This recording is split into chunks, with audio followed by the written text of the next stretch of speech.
It's time once again for the Maple Grove City Report. I'm Dave Kaiser. Thanks for joining us with Heidi Nelson, Maple Grove City Administrator. Welcome again to the program. Thank you. We have a lot to talk about in the next half hour. We had about a 3-hour meeting on November 6th for the Maple Grove Council. There was one item that took quite a bit of time, as was expected, and then a number of things happening as we head towards November, December in the city, and we'll give you an update on those. Let's hop to the meeting. One item from the consent agenda that we wanted to pull and has something to do with the holidays. Yes. Small businesses in the area will be recognized. Tell us about this note in the council, and one of the council members just wanted to make sure people were aware of small businesses. Yeah, so we're jumping on kind of the campaign for Small Business Saturday, which follows, of course, of Black Friday, the big holiday shopping day after Thanksgiving. This is an effort that we are working with ALBA, the Arbor Lakes Business Association, as well as our other small businesses in town, to just kind of help promote this effort to get out and support your small businesses. This is an effort that was started by American Express back in 2010, and so they provide a lot of marketing and collateral material that businesses can use to promote their business on Small Business Saturday. Right. We do have a lot of small businesses here in town, and it's important that we patronize them if we want them to remain here and open for business. So we think this is an important component of the holiday shopping season here in Maple Grove. Very good. So get out and shop at some of those small places in town. Moving ahead on the 6th agenda, we go to special business, and there was discussion about the Maple Tavern and a connection to the Osseo Maple Grove Hockey Association. Tell us more about that. So this was a premise permit for the Osseo Maple Grove Hockey Association to start to do charitable gambling at Maple Tavern, so pull tabs, bingo, those types of things. So we reviewed that. We have an ordinance, of course, that talks about this and what kind of criteria the organizations have to meet. Their business has to be, their organization has to be based here in Maple Grove, and a lot of their activities have to be conducted here in Maple Grove. And of course, Osseo Maple Grove Hockey Association meets those requirements, and so this was approved for them to start charitable gambling at Maple Tavern, which we understand will start in January. And not brand new to the area, obviously. They have other locations that they're already doing this and have been for a number of years. They do. They have 2 other locations in town, Malone's and Wild Bill's, I believe. And then from a funding aspect, obviously it goes back to the Hockey Association, so it helps those little skaters out in many ways. It does. They do take these charitable gambling funds and help offset the costs of their programs, but they also drive them into programs, providing equipment grants and free skating and free, helping out with the costs of the program for those that might not be able to afford it and whatnot. So, yeah, they do drive it into the benefits of the program. Very good. Yep. Let's move ahead to community development. We've talked about Bottineau Ridge a number of times, and it's back on the agenda. Tell us where it is through the process now. Yeah, so this is phase 2 of their project. This was the development stage plan and final plat, so they'll be ready to get going after this now. This is that kind of workforce apartment project right off of Hemlock Avenue there, Hemlock Boulevard, just on the west side of that. Phase 1 was done a few years ago, so this is phase 2. They do have another building that would be a phase 3 building. The good news, and maybe the good and the bad news, is the building's already full and it's not even constructed. Their waiting list on their first phase of their building is so great that they can readily fill the second building, and so that may push the timeline again on that phase 3 building, but for now they have their approvals to move forward with their phase 2 of that project. And what do you expect as far as timing? Are they going to be able to get anything done this winter, or will it be next spring? I'm not sure about that timeline. I know that if they can get the foundations in quick, we have had a turn in the weather here. That usually there's some years that they're doing that kind of work up until Thanksgiving, but really 3 weeks ago that bend turned, and now we're below freezing certainly at night, but through some of the days as well, and so that makes that foundational work a little bit difficult. So they can do it. There's an extra cost to it to be heating those things and getting that done, but we'll wait and see kind of how they move forward on their construction. Very good. We'll keep you up to date on that progress. Now we move ahead to the largest item of the night, which actually took about 2 hours of time, and I think the council and staff knew this would be an item that would take a little discussion. This is the Arbor Lakes Business Park. We talked about it before, and we talked about the process was moving along, that it was going to the Planning Commission. That had happened. So give us a little recap, kind of go backwards, tell us where we have been that brought us to where we were then on the 6th night. Yeah, so this is the Arbor Lakes Business Park proposal. So this is at the corner of Zachary Lane and Elm Creek Boulevard, just kind of east of the fountains. So up against that property where Costco and the bank and Lowe's are on that eastern edge of the fountains. So the notion was to kind of start to create a business park presence there, bring more jobs to town. And there was, there was concerns about, is this the right way to start? I think everybody has visions for more vertical office. And we, as we've moved through the comp plan process, the land up against 694 there, 694-94, south of Elm Creek Boulevard is kind of preserved for that more vertical office, office campus type use. There's a good amount of land down in that area. So there's a large acreage. It's about a couple hundred acres of land. With the office market being what it is in terms of rather soft these days, and we don't necessarily see that coming back in full force, but we do see the opportunity to either grow businesses in our own community, what we have, or that if somebody's looking for a corporate campus, that we would have land available for those uses. And as I mentioned, that's preserved up along the interstate. So the path was looking at creating more of kind of an office warehouse, office flex type use up along Elm Creek Boulevard and in kind of that center portion of that property. A lot of discussion about whether that was an appropriate use for that land. Do we want to hold out and keep it for more vertical office type uses, or consider other mixed use type options? I think everybody has moved to the point of, there really isn't to be more retail development in that area. We need to keep what we have healthy and occupied and vital, and so bringing in either more residences or more jobs to the area would help support that retail. So this move through the Planning Commission process was move forward with a denial recommendation on a 4-2 vote. And the concerns raised by the Planning Commission were really around the architecture of the building, what kind of jobs were really being created, who was going to occupy this building, and then I think just wanting to see a little bit more work on the office market component. So came out of Planning Commission that way, came back to City Council. In that week in between Planning Commission and City Council, the developer really went back to the table and they upped the architecture and they upped the landscape plan. And I think they did a lot more to demonstrate how the building looked on the site by kind of using some, Google map type applications that you insert now an architectural rendering into those. It was amazing to look at. Yeah, it's pretty real time, and I think that gives a really great view shed to that. So I think they came to the table on the architecture and the landscape, and then within that time frame, they had been working with a tenant that was planning to move their headquarters to that building.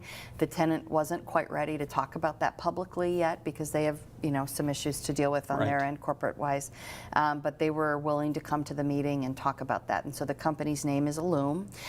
They're a company that makes, their primary business is making candles and home goods and personal care goods, that kind of thing. And of course, and a lot of their customers are tenants in the shops and the other areas of downtown Maple Grove. They sell their products to the, Williams-Sonoma's, Targets, Pottery Barn, those types of entities. And they're bringing some pretty good jobs.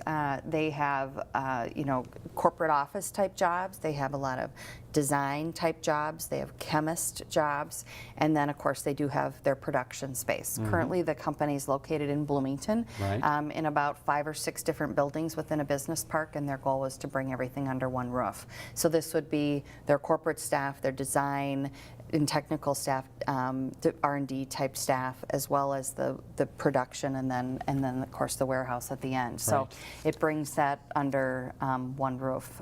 So I think all of those things cumulatively gave the council more comfort about this project, and I think the bar was really raised on what this building will look like, and because of that, I think it speaks to the type of tenants it will attract.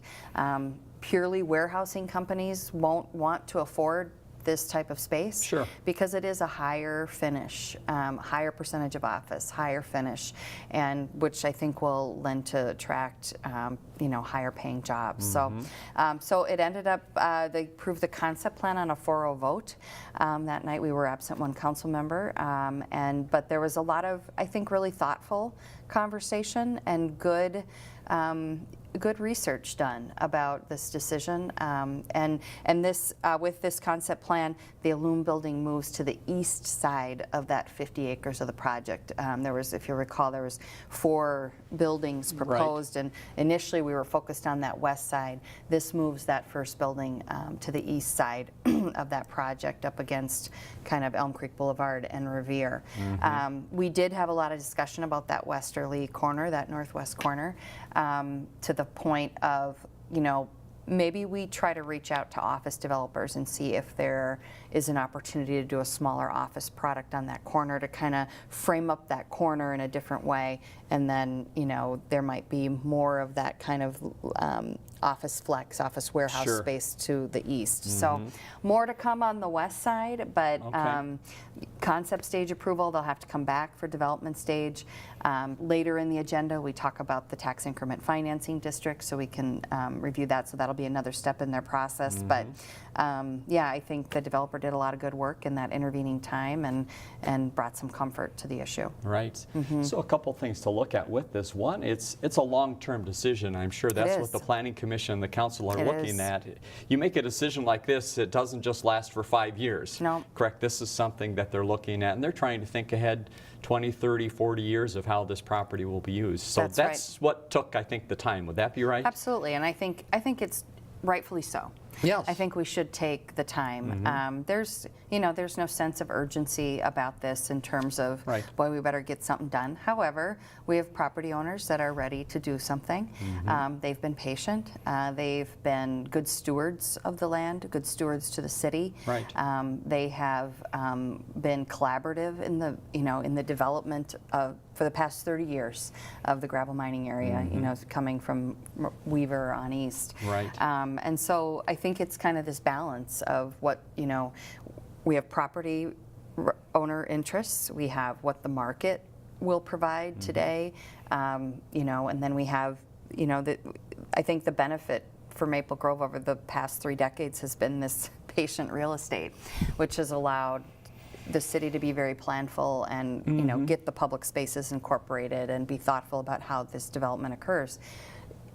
We're again at that point of patient real estate, and so what decision gets made. So I think that I think it was all good discussion, and I think everybody feels comfortable with where they landed.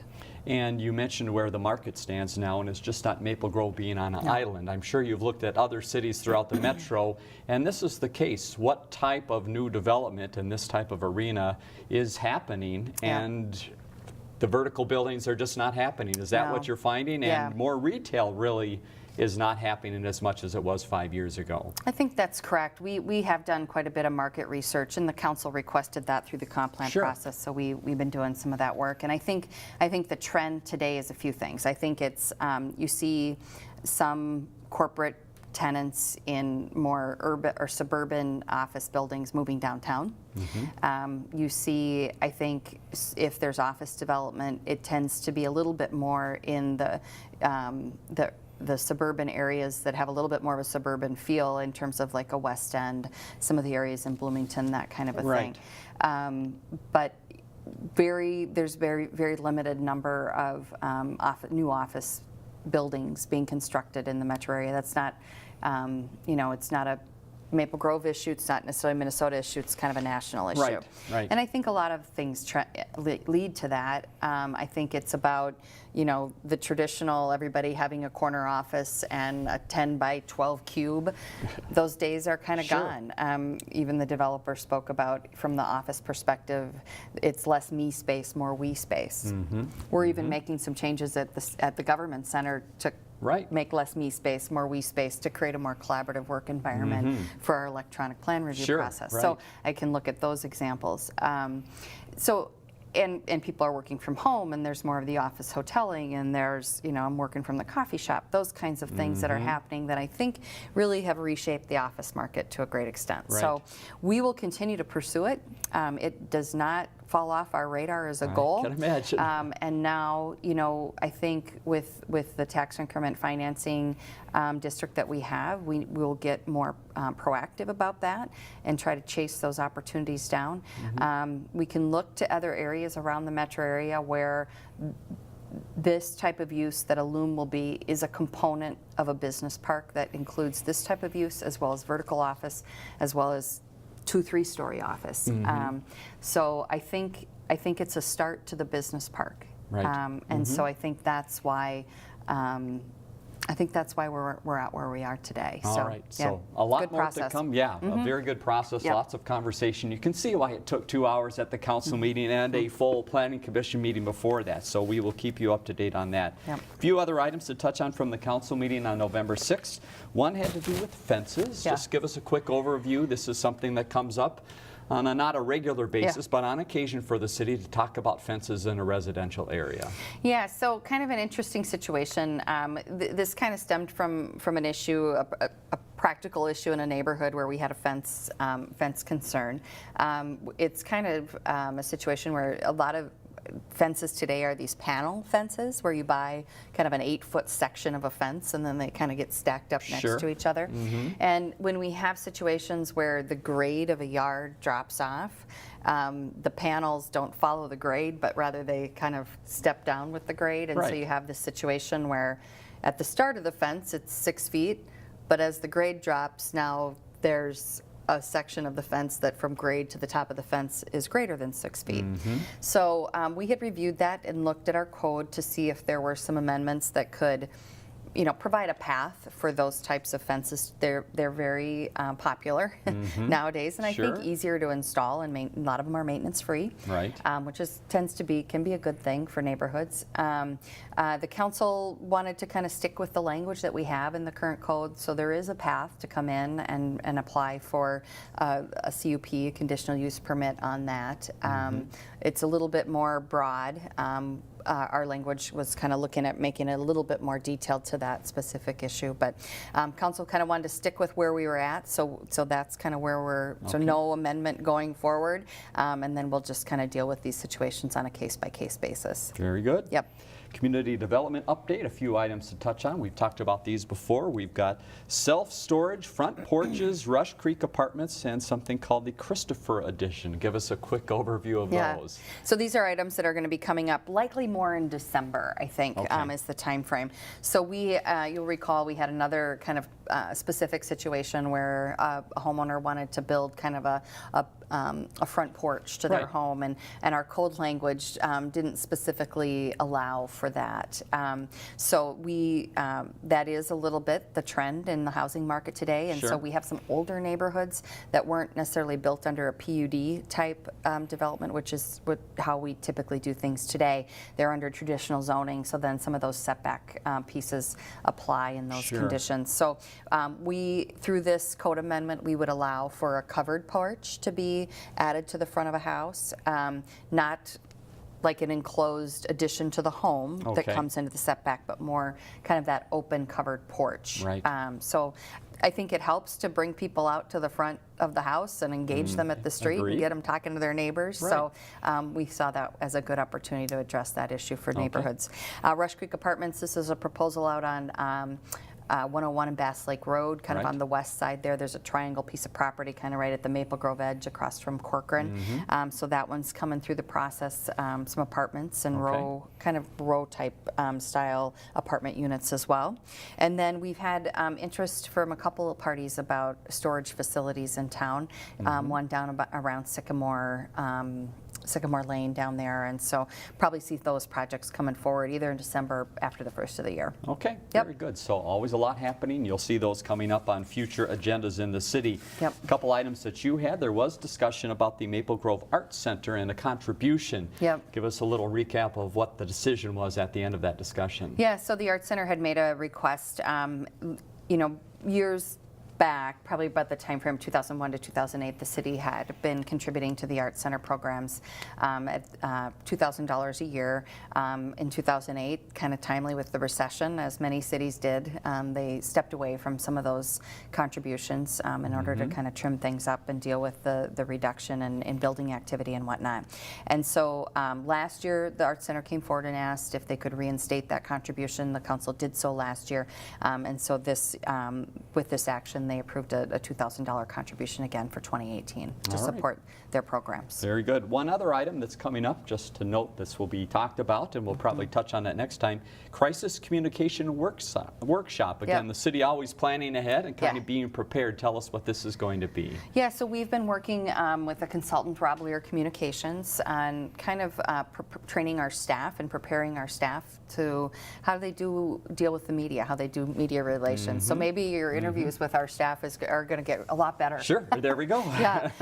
So we did some media training with our staff, and now this is an opportunity to kind of visit with the council about that. We're also going to focus that night on sort of critical incident response. Our focus is really on the issue that has been prevalent in the metro area over the last couple of years is an officer involved, shooting or a law enforcement related incident.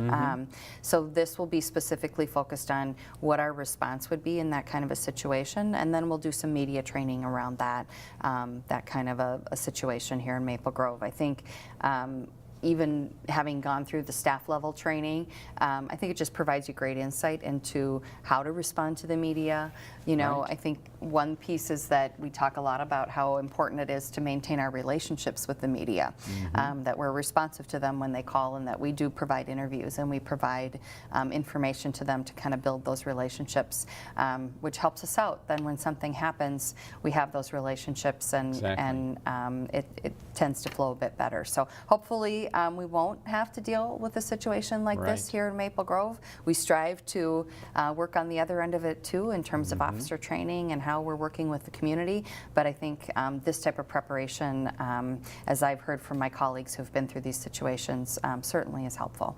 Very good. We'll give you an update on that after that does happen. Quickly, at the meeting on the 6th, they went to the EDA for a few minutes to discuss a couple items, and the two were related to TIF and Botno Ridge. Give us a little overview of those 2 points that were discussed by the EDA. So the Botno Ridge project does qualify for some Hennepin County housing and redevelopment funding.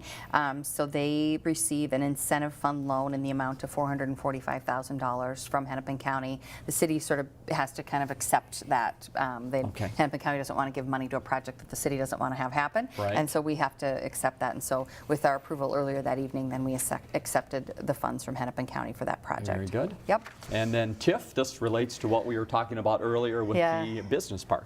Yeah, so we've been in the process following the approval of the special legislation last spring, the amendments to the gravel mining area tax increment financing.